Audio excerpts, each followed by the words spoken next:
I recently learned about this study which resulted in a finding that they call the Dunning-Kruger effect. Pretty fascinating, actually, because the Dunning-Kruger effect was based on initially one guy who realized that invisible ink was made from lemon juice, and in his own logical thinking believed that if I put enough lemon juice on my face and my hands, that I too will be invisible. He went about bathing himself in lemon juice and robbing banks, thinking, I'm getting away with it because I'm invisible.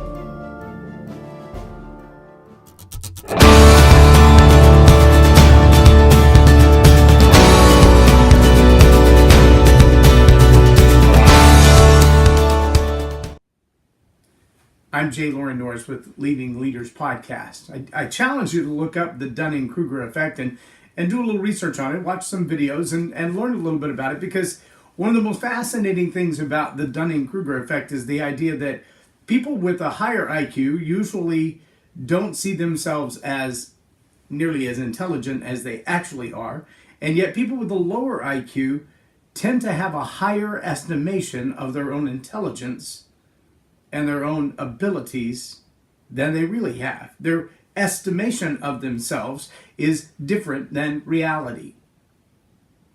Well, my core question today is, where is the balance, that tension of self-love or self-esteem or self-confidence? How do we pull those things in our life in such a way that they tightly and securely fit around the reality of who we are, without becoming so overinflated in the form of an ego that narcissism sets in? See, it's really hard for leaders, because as leaders, we tend to experience that whatever we say goes.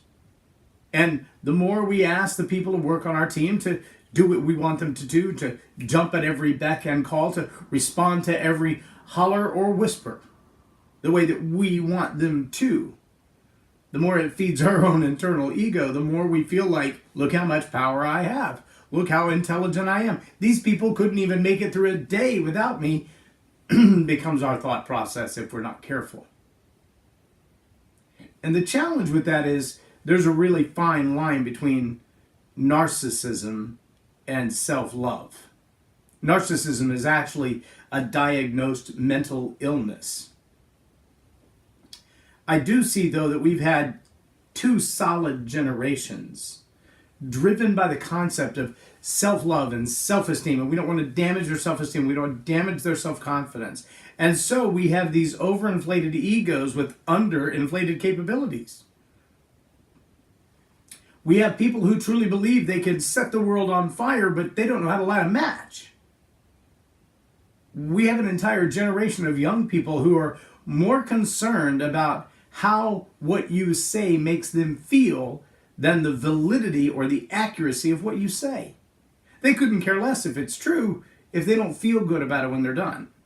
Now, this is a fine balance, because if we walk around in all of our life with low self-esteem, or even worse, an esteem that's based on what other people think about us rather than an understanding of who we truly are.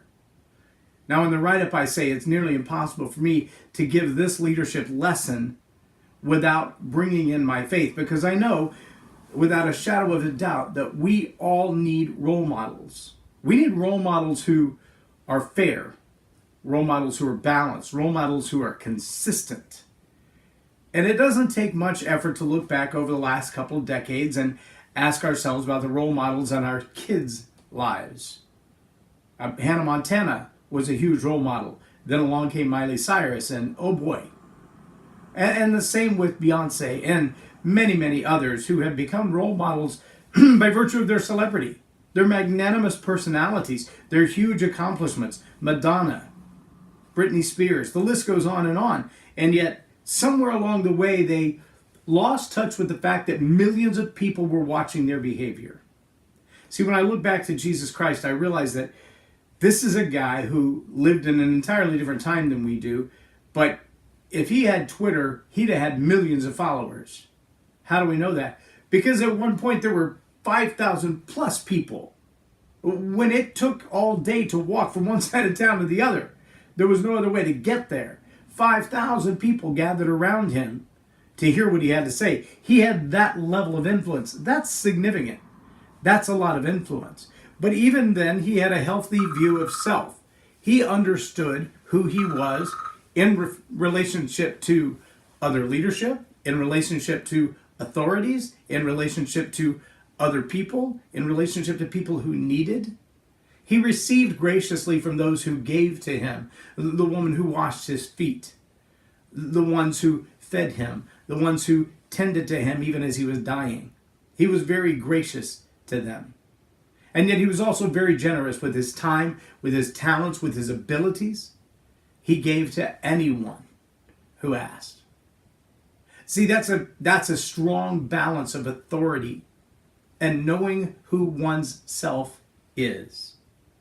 When you have a true view of yourself based on a role model like that, you might look at yourself as the leader of an organization and say, there are 10 or 20 or 1,000 or 10,000 people who rely on me to make sure they have a job, to make sure they have a paycheck, to make sure that they're well taken care of, that they have benefits, that they're not going to go to jail for something illegal like Enron, or that they're going to lose everything in their benefits package because we have to fold and close the doors because we overpaid our employees or our pension.